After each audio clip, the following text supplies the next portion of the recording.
capres, cawapresnya Prabowo. Ini gimana Mas? 100% gagal. Nggak usah kampanye sebenarnya. Kaget itu. Rasa kampanye, iya ngapain kampanye pasti kalah kok. Udah pasti kalah, udah diolah Yuda ini, udah tak hitung semua udah. Olah Yuda saya ini hitungannya seperti ini. Nanti pasti kalah punya. Terus nggak usah kampanye, buang-buang duit. Kedua, buang-buang capek udah. Lebih baik minum kopi sama saya aja, nggak usah kampanye sebenarnya.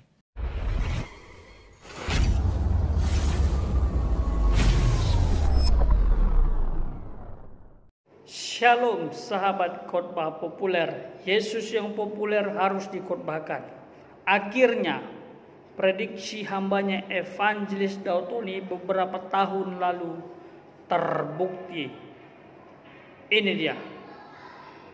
Nah, seperti tahun 2021, waktu itu saya Corona, waktu itu Kepala Staf Presiden, Jenderal Muldoko, ngomong-ngomong sama saya, Mas, gimana kondisi negara gini ini? Dia tanya tentang Wahyu ke Prabon. Saya ngomong, Jenderal, saya beritahu, di Indonesia itu hanya ada 3 Wahyu ke Prabon. Pertama dari jalur Soekarno, itu ada di Megawati, setelah itu ke Puan. Kedua dari jalur Sarwo Edi Wibowo, itu di Ibu Ani Yudhoyono, setelah itu Agus Harimukti. Dan yang ketiga, di mana Mas? Yang ketiga, tak beritahu Jenderal. Joko Widodo langsung turunnya ke Gibran Rakabumi. Cawapres terkuat itu nanti di 2024. Siapapun yang jadi capres, cawapresnya Gibran 100% menang, saya bilang gitu. Itu 2021. Itu Anda boleh tanya langsung ke Kepala Staf Presiden. Orangnya masih hidup di Binagraha. Nah, so saya berkata, pasti dia siapapun calonnya, pasti jadi. Itu di 2022, saya dipanggil di Kementerian Pertahanan, di Kemenhan. Nah, kan kawan-kawan ada di sana, kita juga pernah tim khusus, sering ada perkumpulan. Mayor Jenderal Glenny Kerupan, Purnawirawan, tanya sama saya, Mas, ki wapresnya siapa ya Mas? Capres cawapresnya gitu. Itu tahun 2022 begitu. Saya ngomong sama Mayor Jenderal Glenny Kerupan. Glenn, you percaya sama saya? Percaya. Cawapres Gibran. Siapapun dipasang dia, pasti jadi. Enggak bisa Mas. Ibu Mega minta Puan. Karena PDIP partai kuat Mas. Logikanya ini, hitung-hitungannya seperti ini Mas. Glenn, lu percaya sama saya. Waktu itu dikomongan, Puan kalau capres, cawapresnya Prabowo. Ini gimana Mas? 100% gagal. Nggak usah kampanye, saya bilang gitu.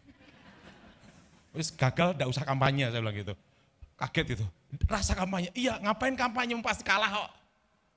Udah pasti kalah, udah diolah Yuda ini, udah tak hitung semua udah. Olah Yuda saya ini hitungannya seperti ini. Nanti pasti kalah punya. Terus nggak usah kampanye, buang-buang duit.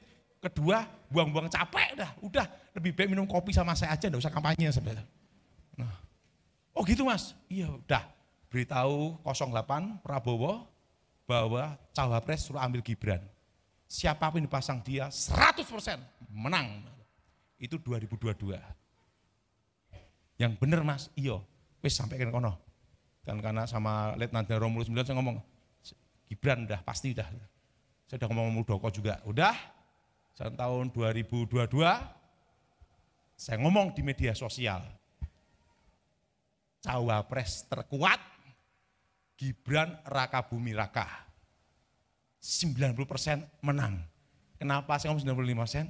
Harus dikurangi 5%. Nanti takut urusan sama Bawaslu. Pasti kan nanti urusannya kan pengkondisian, kok kampanye, betul enggak? Tak pikir-pikir, lebih baik ngomong 95% baik, biar aku lolos juga. Langsung saya ngomong, cawapres terkuat, Gibran 95%. capres presiden nanti militer dari komando pasukan khusus. Kan tidak ada lain kecuali Prabowo. Tapi saya tidak boleh nyebut ngomong Prabowo. Kenapa?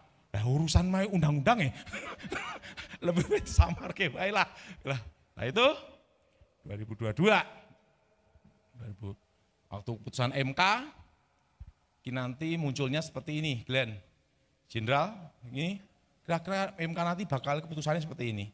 2 minggu sebelum keputusan langsung saya beritahu minimal pernah jadi pejabat publik. Ini loh keputusannya bakal seperti ini. Kok tahu di masa depan tahu Mas? Udahlah bekas dukun. Udah tenang aja. Tuhan kasih wangsit. Tuhan kasih wangsit, saya bilang gitu. Karena mereka kalau ngomong saya bekas dukun. Ya udah. Begitu jadi ribut semua. Wah, 1 per 2 putaran. Setiap kali saya itu di pesawat, dari kubunya Anies, dari kubunya Prabowo, dari kubunya Ganjar, 1 pesawat ngerubungin saya terus gini, Mas, wangsitnya apa? Presidennya siapa? Karena masih meramalkan cawapres terkuat. Saya ngomong, kan masih calon. Karena saya tidak berani langsung ngomong, kan nanti kena masalah saya. Yang kubunya Amin, alhamdulillah. Kubunya Prabowo dengan iman. Dari kubunya Ganjar, puji Tuhan masih calon. Tapi dalam hati saya menang Prabowo.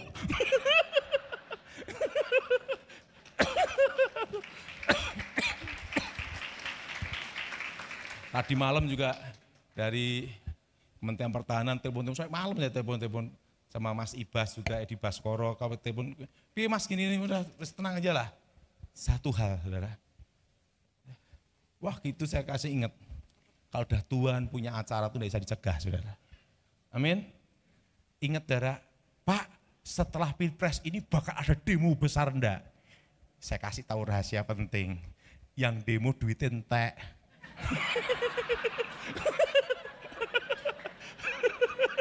Habis duitnya. Buru-buru ngasih uang saku untuk demo, Pak. Untuk hidup aja susah. Demo itu kan banyak yang harus ngasih sponsor bayar, betul? Wong yang bayar aja juga susah. Jadi ingat, enggak usah takut. Jambi aman. Karena apa aman? Yang demo-demo itu kan dikirim dari Jawa, mau ke Jambi, ya rugi pesawat. Jauh, rugi. Ongkosnya Jadi saya beritahu, Pak, bisa jadi kerusuhan ini enggak? Aman, Saudara. Enggak usah takut, aman. Apa, Saudara? Kenapa aman? Ininya udah habis. Ini yang jelas sekarang yang rame rumah sakit jiwa. Dokter psikiater, betul enggak? Ketiga pendeta, kiai, yang enggak ketiga apa? Mbah Dukun. Kenapa? Caleg gagal stres. Betul? Jadi ingat, yang demo-demo ininya udah apa? Bish. Jadi tenang aja. Jadi Pak, nanti bakal gini-gini, enggak aman. Perlu udah tahu, sekalipun resesi ekonomi apapun, dampaknya itu hanya Jakarta, Surabaya, Bandung. Luar pulau Jambi, enggak ada pengaruh. Enggak ada. Nah, bagaimana sahabat? Pendapat yang disampaikan oleh hambanya Evangelis Daud Tony. Silakan isi pendapat sahabat di kolom komentar. Saya tahu bertahun-tahun orang mendengarkan statement terkait dengan Gibran cocok jadi wakil presiden dan pasti menang, pasti tidak percaya ya, meragukan statement hambanya Evangelis Daud Tony. Tapi faktanya terbukti apa yang beliau sampaikan. Gibran menjadi wakil presiden dan presidennya Bapak Prabowo. Memang belum dilantik, tetapi fakta menyatakan mereka menang. Seperti itu. Jadi ini prediksi hambanya Evangelis Daud Tony tidak bisa dipandang sebelah mata. Beliau 10 tahun menjadi timnya Bapak SBY di lapangan, jadi tahu betul olah Yuda dan lain sebagainya, prediksi seseorang layak menang, pantas menang atau bisa menang atau tidak, itu terbukti berdasarkan pengalaman. Jadi saya berharap yang meragukan hambanya Evangelis Daud Tony mulai sekarang ya pertimbangkanlah, jangan cepat meragukan, jangan cepat mengatakan omong besar kalau faktanya terbukti. Dan Prabowo Gibran saya pikir adalah pemimpin yang telah dipilih Tuhan. Kita harus menghormatinya supaya mereka bisa bekerja dengan baik selama 5 tahun untuk Indonesia lebih maju. Lebih baik kita mendukung presiden yang menang daripada menggerutu, daripada mencibir, karena menjadi pemimpin itu tidak mudah. Jagoan sahabat yang kalah kalau memimpin belum tentu lebih baik. Jadi kita support saja, kita taat hukum, kita hormati apapun keputusan ya yang sudah terjadi. Kalaupun masih ribut di bawah ya silakanlah. Kita hormati proses keputusan dari KPU nantinya, pemenangnya siapa yang sebenarnya secara resmi. Tapi menurut saya Prabowo Gibran sudah fix untuk menjadi presiden dan wakil presiden. Mari berbaur lagi, mari bersahabat lagi. Tidak usah saling menjatuhkan karena negeri ini milik kita bersama. Kita doakan Tuhan campur tangan supaya Indonesia menjadi negara maju dan dipandang oleh dunia dan nama Tuhan dipermuliakan. Tuhan Yesus memberkati.